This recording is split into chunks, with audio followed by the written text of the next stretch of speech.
నమస్తే, welcome to special focus. ఏపీలో జగన్మోహన్ రెడ్డి సరికొత్త కార్యక్రమానికి శ్రీకారం చుట్టడం జరిగింది. ఆడుదామ ఆంధ్ర. దీనికి సంబంధించి ప్రస్తుతం గుంటూరు జిల్లా వేదికగా గుంటూరు నగరానికి సమీపంలోని లోయాలా పబ్లిక్ స్కూల్లో పెద్ద ఎత్తున కూడా ఏదైతే క్రీడలకు సంబంధించినటువంటి ఈవెంట్ను ప్రారంభించిన పరిస్థితి. దీనికి సంబంధించి చూస్తే రోజా ఎవరైతే క్రీడల శాఖ పర్యాటక శాఖకు సంబంధించినటువంటి మంత్రిగా ఉన్నటువంటి రోజా ఏదైతే ఈ కార్యక్రమంలో క్రికెట్ బ్యాట్ పట్టి ఏదైతే ఆడినటువంటి పరిస్థితి, అలాగే జగన్మోహన్ రెడ్డి కూడా ప్రారంభించిన పరిస్థితి, బ్యాట్తో ఏదైతే బాల్ను క్రికెట్ ఆడి. దీనికి సంబంధించి మనతో ఉన్నారు లాల్ వజీర్ గారు, టీడీపీకి సంబంధించినటువంటి రాష్ట్ర మైనార్టీ సెల్ కార్యదర్శిగా ఉన్నారు. ప్రస్తుతం ఏదైతే ఈ యొక్క ఈవెంట్ అనేటటువంటిది క్రీడలకు సంబంధించి 4.5 సంవత్సరాల నుంచి ఇప్పటి వరకు విద్యార్థులకు సంబంధించి ఎలాంటి ఈవెంట్ ప్రారంభించినటువంటి రాష్ట్ర ప్రభుత్వం హఠాత్తుగా ఈ ఆడుదాం ఆంధ్ర కార్యక్రమాన్ని ఎందుకు తెరపైకి తీసుకొచ్చింది? డైవర్షన్ పాలిటిక్సా మరేంటనే విషయాన్ని మనం తెలుసుకుందాం. లాల్ వజీర్ గారు నమస్తే సార్. నమస్తే సార్. ప్రస్తుతం ఈరోజు గుంటూరు జిల్లా వేదికగా జరిగినటువంటి ఆడుదాం ఆంధ్రాకు సంబంధించి మీ స్పందన ఏంటి? ఆడుదాం ఆంధ్ర అనేది ఒక పెద్ద నాటకం. ఎందుకంటే ఎన్నికలు రాబోతున్నాయి ఇంకా 3 నెలల్లో. ఇన్ని రోజుల నుంచి ఆటలపైన ఎటువంటి ₹1 కూడా ఖర్చు పెట్టినటువంటి ఈ ముఖ్యమంత్రి గత 4 సంవత్సరాలుగా ఈ ₹1 కూడా స్పోర్ట్స్ పెట్టలేదు. ఇవాళ కేవలము ఆ యొక్క స్పోర్ట్స్ అథారిటీ కమిషనర్ కానీ స్పోర్ట్స్ అథారిటీ వారు కానీ కనీసం వారికి జీతాలు కూడా ఇచ్చేటువంటి పరిస్థితులు లేనటువంటి ఈ స్పోర్ట్స్ అథారిటీ వాళ్ళకి ఇప్పుడే కేవలము ఈ యువతని డైవర్ట్ చేయడం కోసం గతంలో ఇప్పుడు మన లోకేష్ బాబు యువగళం అనేటువంటి ఒకటి యూత్ని తీసుకొచ్చి అతను ఒక మొబిలైజేషన్ చేస్తే దానికి ధీటుగా ఇది ఒక పెద్ద డ్రామా, ఇదొక ఆడుదాము జగన్ అన్న అనేటువంటి ఒక కార్యక్రమాన్ని తీసుకొచ్చారు ఈయన. ఇది కేవలము బూటకపు తప్ప గతంలో కూడా ఇప్పుడే కాదు, ఎప్పటి నుంచి మన స్వతంత్రం రాకముందు నుంచి కూడా ఆ రోజు మిల్కా సింగ్ గారు వాళ్ళంతా కూడా ఆడారు. అప్పటి నుంచి ఆటల పోటీలు జరుగుతూ ఉన్నాయి. చెప్పాలంటే నేను మాస్టర్ అథ్లెటిక్ అసోసియేషన్కి రాష్ట్ర ప్రెసిడెంట్గా ఉన్నా. గతంలో 2 ఈవెంట్ 3 ఈవెంట్లు చేస్తే ఒక అప్లికేషన్ పెడితే కనీసం ఒక టీషర్ట్ ఇవ్వమని ఇవ్వలేదు, మాకు కనీసం ఛార్జీలు ఏమన్నా ఇవ్వలేదు, కనీసం మాకు అక్కడ సదుపాయం గ్రౌండ్కి సదుపాయం ఇవ్వమంటే కూడా గ్రౌండ్కి కూడా డబ్బులు కట్టించుకుంటున్నాడు. ఇప్పుడు ఎక్కడికైనా సరే గ్రౌండ్కి వెళ్ళి ఆటలు ఆడుకోవాలంటే ఇవాళ ఫీజు చెల్లించి మాత్రమే ఆటలు ఆడుకుంటాం. అలాంటిది ఇవాళ నీకు ఆడుకున్న ఆంధ్ర అనేటువంటిది ఇదంతా కూడా ఒక బూటకపు రాజకీయ ఎత్తుగడ తప్ప ఏమీ లేదు. ఇవాళ చూసాం. మరి ఆమెకి ఎవరైతే స్పోర్ట్స్ మినిస్టర్ ఇచ్చారో ఆమె కనీసం బ్యాట్ ఎలా పట్టుకోవాలో కూడా తెలియదు. ఇవాళ మన జగన్మోహన్ రెడ్డి గారు ఇవాళ నల్లపాడులో ఆయన బ్యాట్ ఎలా పట్టుకోవాలో ఆయన చూపించి ఆమె చేత ఆడిస్తున్నాడు. అంటే అసలు కనీసం క్రికెట్ గురించి కానీ అసలు స్పోర్ట్స్ గురించి కానీ అథ్లెటిక్స్ అంటే ఏంటి అనేది కానీ, తర్వాత వాలీబాల్ అంటే ఏంటి, హాకీ అంటే ఏంటి, అవన్నీ కూడా టేబుల్ టెన్నిస్ అంటే ఏంటి అసలు ఏమి తెలియనటువంటి ఏమి శుద్ధం గొప్పైనటువంటి ఈ యొక్క రోజాకి ఆ పదవి ఇవ్వటం అనేది చాలా తప్పు అని చెప్పేసి నేను తెలియజేస్తా ఉన్నాను. ఎందుకంటే ఎంతమంది మగవాళ్ళు ఉండగా ఆమెకి ఎందుకంటే స్పోర్ట్స్ మినిస్టర్ పైగా ఏం చేస్తుందంటే ఏమి లేదు. ఆమె చేసేది ఏంటంటే డ్యాన్స్ వేసి అన్నింటినీ కూడా మనకి సోషల్ మీడియాలో పెట్టి డ్యాన్స్ చూపించడం. అది ఆ స్పోర్ట్స్ అంటే డ్యాన్సా? ఇవాళ స్పోర్ట్స్ అనేది చాలా ఇంపార్టెంట్. ఇవాళ మోడీ గారు పెట్టారు ఖేల్ ఇండియా అని ఆయన పెట్టాడంటే దానికి కాపీ కొట్టి ఆడుదాం ఆంధ్ర అని పెట్టాడు ఈయన.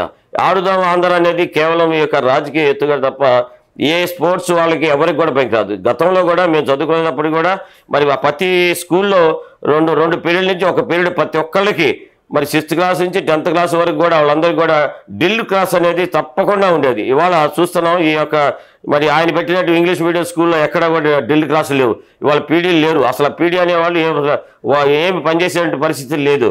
కాబట్టి ఇవాళ వాళ్ళకి ఏంటంటే వాళ్ళు కనీసం కావాల్సిన బాల్స్ కానీ, కనీసం వాళ్ళకి కావాల్సిన నెట్ కానీ, వాళ్ళకి కావాల్సిన ఇటువంటి సదుపాయాలు బ్యాట్లు ఇవ్వటం కానీ ఎటువంటి సదుపాయం లేదు. ఎందుకంటే బడ్జెట్ లేదు అంటున్నారు. బడ్జెట్ లేనప్పుడు వాళ్ళు స్పోర్ట్స్ ఏం ఆడిస్తారు, స్పోర్ట్స్ ఏం అభివృద్ధి చేస్తారు? కేవలం ఇవాళ అది కూడా కాకుండా మీరు ఇక్కడ ఎన్టీఆర్ స్టేడియం తీసుకోండి గుంటూరులో, మీరు ఆడించుకోవాలంటే రోజు ₹10,000 కట్టాలి. ₹10,000 పెట్టి మనం ఎక్కడ ఆడతామండి? ఆడేటువంటి పరిస్థితి లేదు ఎక్కడైనా సరే. అట్లాగే బ్రహ్మాందరెడ్డి స్టేడియం ఉంది. బ్రహ్మాందరెడ్డి స్టేడియంలో ఇప్పుడు అది ఎప్పుడో బ్రహ్మాందరెడ్డి గారు 1967లో కట్టినటువంటి స్టేడియానికి కనీసం డ్రైనేజ్ సిస్టమే లేదు. వర్షం పడితే ఒక పెద్ద గతంలో ఉన్నటువంటి ఎర్ర చెరువులాగా తిరిగి మళ్ళీ ఎర్ర చెరువులాగా కనిపిస్తుంది. అలాంటి పరిస్థితి, అలాంటి మంచి స్టేడియాలు అన్నింటినీ కూడా కనీసం చిన్న చిన్న సదుపాయాలు లేక, డ్రైనేజీ సిస్టమ్ లేక ఇవాళ స్టేడియం అంతా కూడా పాడిపోయింది గుంటూరు పట్టణంలో. అట్లాగే రాష్ట్రంలో ఉన్నటువంటి అన్నింటిలో కూడా ఇవాళ మేము ఛాలెంజ్ చేస్తా ఉన్నా, ఇంతవరకు సింథటిక్ ట్రాక్ ఉన్నటువంటి గ్రౌండ్ ఎక్కడైనా ఈ రాష్ట్రంలో ఉన్నటువంటి మరి అభివృద్ధి చెందినటువంటి విశాఖపట్నం అభివృద్ధి చెందుతుందంట, రాజధాని అంటున్నాడు, అక్కడ ఉందా సింథటిక్ ట్రాక్ అని అడుగుతా ఉన్నా. నిన్న మేము స్పోర్ట్స్ పెట్టాలని వైజాగ్ పోతే అక్కడ ఒక్క స్టేడియం కూడా లేదు. అక్కడ రైల్వే స్టేడియం కొంచెం బాగుంది, అసలు మిగతా స్టేడియంస్ ఏం కూడా బాగులేనటువంటి పరిస్థితి కనపడుతుంది. అట్లాగే గుంటూరు తీసుకోండి, అట్లాగే విజయవాడ తీసుకోండి. మరి విజయవాడ ఉన్న ఇందిరాగాంధీ స్టేడియం మొత్తం కూడా వాళ్ళు పార్టీల కోసమని వాటి కోసమని ఈ మీటింగ్ ఆ మీటింగ్ అని ఆ స్టేడియం మొత్తం కూడా సర్వనాశనం అయిపోయింది. అట్లాగే తిరుపతి తీసుకోండి, ఇక్కడ ఉన్నటువంటి ఎక్కడ లేదు. ఆనాడు మరి గచ్చిబౌలి స్టేడియాన్ని ఇంటర్నేషనల్ లెవెల్లో మరి ఆ రోజు మన ఏషియాడ్ జరిపినటువంటి చంద్రబాబు నాయుడు కట్టిన సింథటిక్ ట్రాకు, అలాంటి అప్పుడు అక్కడ కట్టినటువంటి మరి ఆయన కట్టినటువంటి బాలయోగి స్టేడియం తప్ప, ఉమ్మడి రాష్ట్రంలో ఉన్నటువంటి బాలయోగి స్టేడియం తప్ప ఇంతవరకు లేదు. మరి ఇవాళ మనం పక్క రాష్ట్రంలో వరంగల్ కానీ అటు మిగతా చోట్ల కూడా సింథటిక్ ట్రాక్ ఉంది. ఇవాళ మణిపూర్ చిన్న చిన్న రాష్ట్రాలు ఈశాన్య రాష్ట్రాల్లో కూడా సింథటిక్ ట్రాక్ ఉన్నాయి. కానీ ఇక్కడ సింథటిక్ ట్రాక్ అనేది లేదు.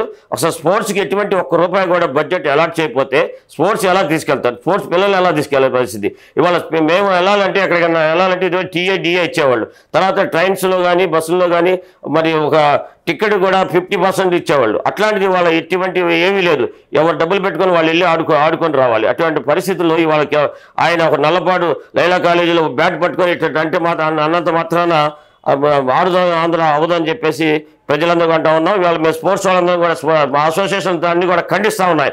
ఇదంతా బోటకు ఆంధ్ర ఖేల్ అనేది పెట్టాడు, కానీ ఇది ఉత్తది, ఇదంతా మాయ, ప్రజల్ని మోసం చేయడం కోసం పెట్టిందే కానీ దీనివల్ల ఎటువంటి క్రీడాకారులకు కానీ అలాగే చదువుకున్నటువంటి విద్యార్థులకు కానీ ఎవరికి కూడా ఉపయోగం లేదు. ఎందుకంటే మేము ఒకటి సజెషన్ చేస్తూ ఉన్నాం, నువ్వు అనవసరంగా ఆరోగ్యశ్రీకి 10-25 లక్షలు ఇచ్చానని చెప్పే బదులు ఆ డబ్బులు ఏదో ఇవాళ గ్రౌండ్స్ కానీ కూడా డెవలప్ చేసి అందరి నడవండి, తర్వాత ఆటలు ఆడండి, ఇవన్నీ వీటిని ప్రోత్సహించినట్టయితే నీకు ఆ 25 లక్షల రూపాయలు పెట్టి హాస్పిటల్ పోయేటువంటి పరిస్థితి ఉండదు. ఎవరైతే ఆ రోజు ఉదయం సాయంత్రం ఎక్సర్సైజ్ చేస్తారో వాళ్ళు సంపూర్ణ ఆరోగ్యవంతులుగా ఉంటారు. కాబట్టి ఆ దిశగా పనిచేయమని చెప్పేసి ఈ జగన్మోహన్ రెడ్డికి మీడియా ద్వారా తెలియజేస్తా ఉన్నాం. సార్, టైప్ 2 షుగర్ పోతుంది మీరు క్రీడల్లో పాల్గొంటే, లేదంటే పేద విద్యార్థులందరినీ గ్రామీణ ప్రాంతాల నుంచి బయటికి తీసుకొచ్చి క్రీడల్లో పెద్ద ఎత్తున దేశ స్థాయిలో ఇంటర్నేషనల్ స్థాయిలోకి తీసుకెళ్తామని ముఖ్యమంత్రి వేదికగా కూడా ఈరోజు మాట్లాడే పరిస్థితి. అసలు ₹1 నిధులు కేటాయించకుండా ఆయన చెప్పింది సాధ్యం అవుతుందా? అస్సలు ఇవాళ మీరు చెప్తా ఉన్నానండి, ఇవాళ ప్రతి స్కూల్లో కూడా ఫిజికల్ డైరెక్టర్ అనే వ్యక్తినే అసలు ఆ పోస్టులే తీసేశాడు. ఎక్కడైనా ఒక ఫిజికల్ డైరెక్టర్ ఉంటే కదా అక్కడ అతను ఆ స్పోర్ట్స్ని డెవలప్ చేయడానికి. ఎందుకు అంటే బడ్జెట్ లేదు, కొత్తగా తీసుకోవాల్సిన పరిస్థితి ఉంది. ఇక్కడ మన ఎగ్జాంపుల్ చెప్తాను, మన గుంటూరు జిల్లా ఉంది. గుంటూరు జిల్లాలో 500 మంది కావాలంటే 150 మంది ఉన్నారు. మరి మిగతా 350 మంది స్కూల్స్ కూడా లేనట్టే కదా. అట్లాగే అటువంటి బడ్జెట్ ఇవ్వట్లేదు. మరి స్కూల్ పిల్లలు ఎలా, అందరూ గ్రామీణ ప్రాంతంలో అసలు గ్రౌండ్ అనేది ఉండనే ఉండదు. మనం చూస్తాం కనీసం మురుగుదొడ్లే ఉండవు. ఇక గ్రౌండ్ ఎక్కడి నుంచి పెట్టాడండి? కనీసం వాలీబాల్ ఆడుకుంటాం కానీ, ఖోఖో ఆడటం కానీ, ఎటువంటి ఇవాళ చిన్న కబడ్డీ ఆడుకునేటువంటి పరిస్థితులు కానీ ఇవాళ గ్రామాల్లో లేవు. అదిగాక ఫిజికల్ డైరెక్టర్లు కూడా లేరు. చాలా ఇబ్బందికరమైనటువంటి పరిస్థితి ఇవాళ కనపడతా ఉంది. ఇదంతా కూడా ఖేల్ ఆంధ్ర కాదు, ఇది జగనన్న ఖేల్ ఆంధ్ర తప్ప ఇది పెద్ద బూటకం అని చెప్పేసి నేను చెప్తా ఉన్నాం. ఇదే పరిస్థితి ఏదైతే స్టేట్లో కేలాంధ్ర పేరుతో పెద్ద ఎత్తున హడావుడి చేస్తున్నటువంటి వైసీపీ ప్రభుత్వానికి ఏదైతే ప్రశ్నలే ఎదురవుతున్నటువంటి పరిస్థితి ఉంది. ₹1 క్రీడలకు సంబంధించి నిధులు కేటాయించకుండా ఏ విధంగా పేద విద్యార్థుల్ని, పేద బాలలను ఈ క్రీడల్లో పైకి తీసుకొస్తారు? ఇదంతా కూడా ఏదైతే మాయాజాలంతో కూడినటువంటి ఈ యొక్క పేరుకు మాత్రమే చేసేటటువంటి కార్యక్రమం, కానీ ఎవరికి కూడా ప్రయోజనం అనుకూరే పరిస్థితి ఏమాత్రం లేదనేటటువంటి అభిప్రాయానికి సంబంధించి మనం చూస్తున్నటువంటిది.